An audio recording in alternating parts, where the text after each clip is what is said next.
What is going on, everybody? Welcome to another episode of the End of the Dojo podcast every Friday, because Friday is my day, and I must say, another awesome week of fights are down. There will be no fights this weekend that I know of. I'm definitely going to be checking out some other organizations if they will be having fights. But first off, big shouts out to my boy Chris, Beast Boy Barnett. Did his thing this weekend. Unfortunately, he was defeated by... wow, I can't even remember his name. Ben Rothwell, super duper tall guy. Chris has had a very long career. I wouldn't say a super long career, but he's been doing his thing for many years.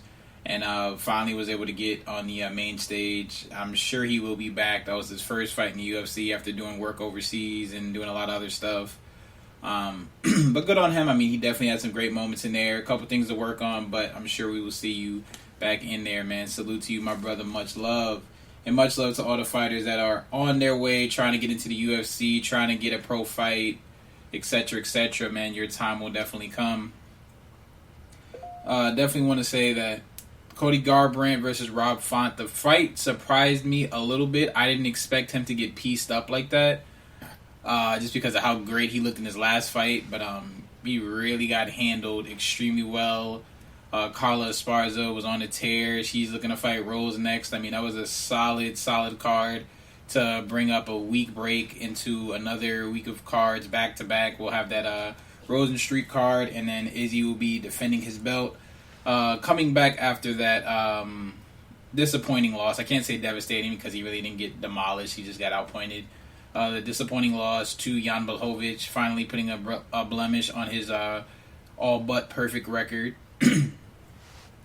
So now we're going to see if he can bounce back from that against a person that has fought him before in Marvin Vettori, because the world thinks that you can just take him down ground and pound and he won't be able to get up. So we shall see how that goes. On to other news. For those of you who are in the karate space, you know that Karate Combat is a up-and-coming fight organization, and they just signed a legend of sport karate in Ross Levine. Now, if you have not known Ross Levine, hopefully you know who Raymond Daniels is, but Ross Levine, Raymond Daniels, Jason Borelli, Jody Tension, a lot of OG karate guys, some that are still fighting, Raymond Daniels, Ross, obviously, some that have retired and are just strictly teaching. But sport karate's been around for a while. I mean, it has like the NASCAR circuit. I competed on that myself for many years. And there was always a kind of like a want to have like a professional league. Like years ago, it was when I was like a little kid, it was the World Combat League. And I remember even thinking, oh, I'm going to be in the World Combat League when I'm like 18, 19 fighting there. Unfortunately, the World Combat League kind of died off, and then I stopped fighting just because I wanted to do other things. And now Karate Combat has kind of filled that void and has kind of created a platform where a person that's been a champion in sport karate, where obviously like, you make some money. I mean, if you win a bunch of tournaments, you make some money here and there, and they have like sponsorship deals and stuff like that. But there's never really been like a path for like a large group of karate fighters to have like a professional fight career in specifically their style. You know what I'm saying? Like, whereas like Muay Thai has their Muay Thai league, Lethwei has their Lethwei league. You know what I mean? And obviously like stuff like Glory, which is kind of like a mixture, which is more of like the MMA of kickboxing or the UFC of kickboxing, where it's like all different styles of kickboxers come into this one organization. Karate Combat is like specifically for those karate guys, whether it's Kyokushin, Goshiro, Kempo, etc., etc. And now they're actually like accepting some bigger names in the karate space. Ross is a massive name in the karate space. I remember watching that dude when I was a kid competing, seeing him when I was a kid while he was doing work, fighting guys like Raymond Daniels. Both of them would kind of trade off wins back and forth, and obviously Raymond Daniels is doing this thing in kickboxing and in MMA, and it's good to see that Ross is still out there competing, still hungry, and in an organization like Karate Combat that's still kind of in its infancy and needs to get those eyes on it. And one of the things like I've noticed, like when I watch Karate Combat a lot, is like the boxing isn't necessarily the best yet. Like the people that they have in there, their hands aren't necessarily the best because they're not the absolute best guys. And I think in probably a couple years, you're going to see the development of that and how the style develops as actual kickboxing as opposed to just point sparring. I mean, you've obviously seen like the way that Wonder Boy has developed it, how Raymond Daniels developed it, MVP. I feel like you're going to see a lot more of that. Who else? Lyoto Machida is another one. So you're going to see a lot more of that, I think, through Karate Combat because there's going to be so many guys that are in the tournament circuit and now have a path to becoming professional and fighting in their style and learning how to develop their style for kickboxing. I think that's what Karate Combat is to me anyway. That's what I like. If I was looking at that, like if I was a fighter that fought sport karate and wanted to get into kickboxing, that would be like my bridge. Like I would fight in Karate Combat for like 2 years, 3 years, and then I would head over to Glory or something like that. Just because it would allow me to develop my style a little bit more, I feel anyway. But I definitely think that it's going to improve. I mean, if you look back like the old days of MMA of how sloppy everything was and how wild everything was, there wasn't a ton of crazy technique unless it was the Gracie family. A lot of it was just super rushed. Everybody was just throwing. No one really had cardio. You weren't getting like the absolute best athletes.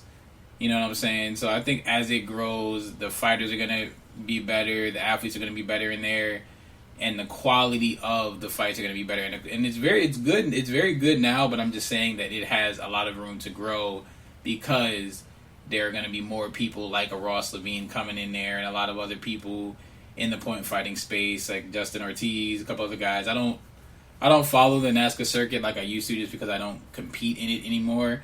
But you get what I'm saying. I mean, there's going to be tons and tons of more guys that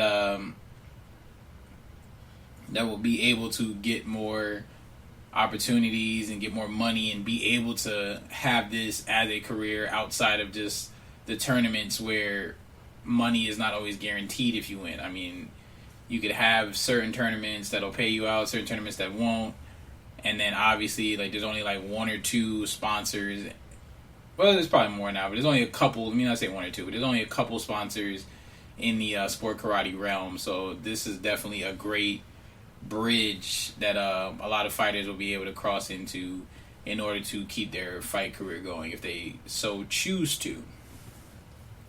But yeah, man, like I'm loving it. I can't wait to see more. I can't wait to see him fight. I would love to see maybe someone like Wonder Boy, even though he's like in the UFC now, but I would love to see someone like that, someone maybe from his camp come into Karate Combat and see how they do. I would love to see someone from like the Raymond Daniels camp, like just because I know those guys are getting older, so they're probably not going to come back down, obviously, to like because they're going to make a lot less money. So those guys that are training under those guys, I would love to see them just because I know a lot of those guys are developing their style, and a lot of those guys are going to be coming into kickboxing, and I feel like that's going to be a new wave of styles of kickboxers that would be very refreshing for the sport of kickboxing. I think it would be pretty fun too. But with that being said, man, what do you guys think about Karate Combat? Do you have any fighters that you want to see fight in that style? Do you have any other kickboxing organizations that you really like to watch, like Glory, King of Lethway, Muay Thai organizations? Like, is there anything in particular that you like about kickboxing? If you are a kickboxer, let me know what your style is, man. Share the love. And what do you think is going to happen the more you get like a style like a Karate Combat developed in the kickboxing space? Do you feel like it's going to be better as a like for adding a whole nother like actual refined style of kickboxing to kickboxing competitions, or everything is going to be worse? Let me know what you think. And of course, always follow me on Instagram and Twitter and all that good stuff. And the website is going to be on the way with being able to purchase wristbands and things like that online. So keep it locked in and keep your eyes out for that. But with that being said, man, thank you guys so much. And we must now exit the dojo. Us.